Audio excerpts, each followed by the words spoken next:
નમસ્કાર dear YouTube family, સ્વાગત છે આપનું આપણી આ યુટ્યુબ ચેનલ ભાવેશ મકવાણા ન્યૂઝમાં। તો બધાને જય શ્રી કૃષ્ણ, જય માતાજી, હર હર મહાદેવ। તો મિત્રો, DA arrears big update today વિશે વાત કરવાના છીએ। તો પેન્શનરોના તમામ સંગઠનોએ 18 મહિનાના બાકી ડીએ એરિયર્સને જલ્દી રિલીઝ કરવા કડક ચેતવણી આપી છે સરકારને।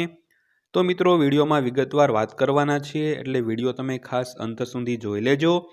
અને જો હજી સુધી તમે આપણી આ ચેનલને સબસ્ક્રાઇબ ન કરી હોય તો આવી જ માહિતી રોજે રોજ મેળવવા માટે આપણી આ ચેનલને અત્યારે સબસ્ક્રાઇબ કરી લેજો।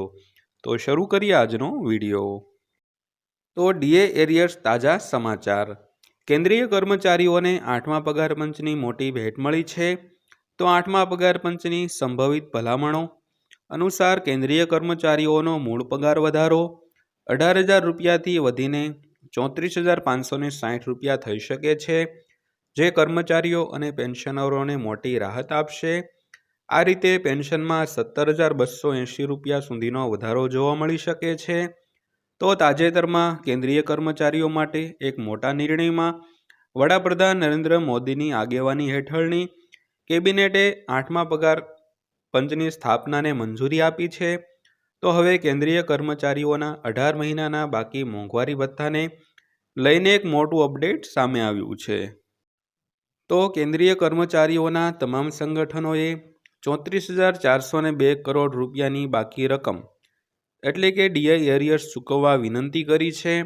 તો કર્મચારીઓની ઘણી સંસ્થાઓએ નાણાં મંત્રાલયમાં આ અંગે વિચાર કરવાનો આગ્રહ કર્યો હતો, પરંતુ હજુ સુધી કર્મચારીઓ અને પેન્શનરોને સરકાર બાકીની રકમ પરત કરવા વિચાર કરી રહી હોવાના કોઈ સંકેત દેખાતા નથી।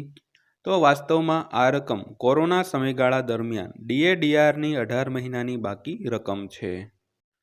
તો ફેબ્રુઆરી મહિનામાં નાણાપ્રધાન નિર્મલા સીતારમણ 1 ફેબ્રુઆરીએ દેશનું સામાન્ય બજેટ રજૂ કરશે। તો આ બજેટથી દરેક વર્ગના લોકોને આશા છે કે તેમના માટે કોઈ મોટી જાહેરાત થશે।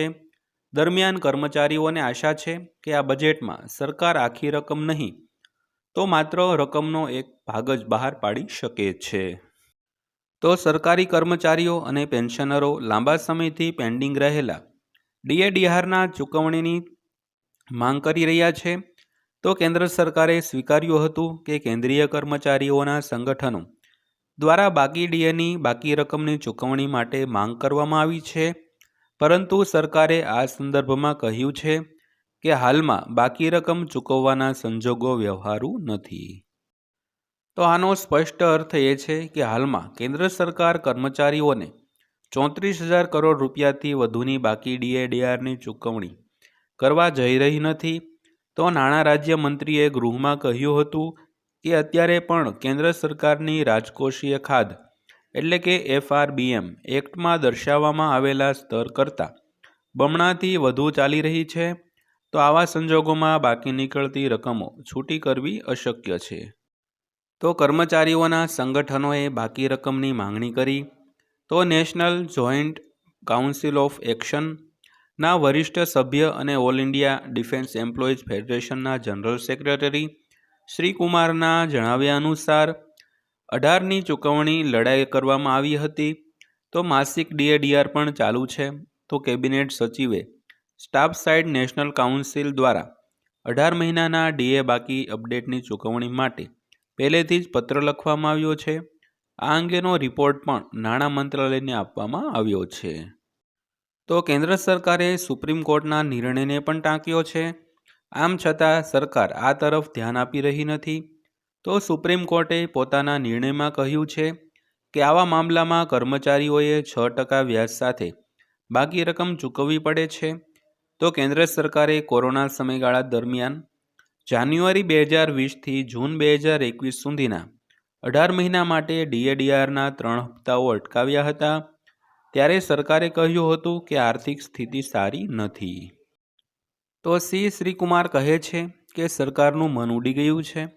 2020ની શરૂઆતમાં કોવિડ-19ના બહાના હેઠળ કેન્દ્રએ સરકારી કર્મચારીઓ અને પેન્શનરોના ડીએડીઆર પર પ્રતિબંધ મૂક્યો હતો। ત્યારે કેન્દ્ર સરકારે કર્મચારીઓના 11% ડીએની ચૂકવણી અટકાવીને કરોડો રૂપિયાની બચત કરી હતી।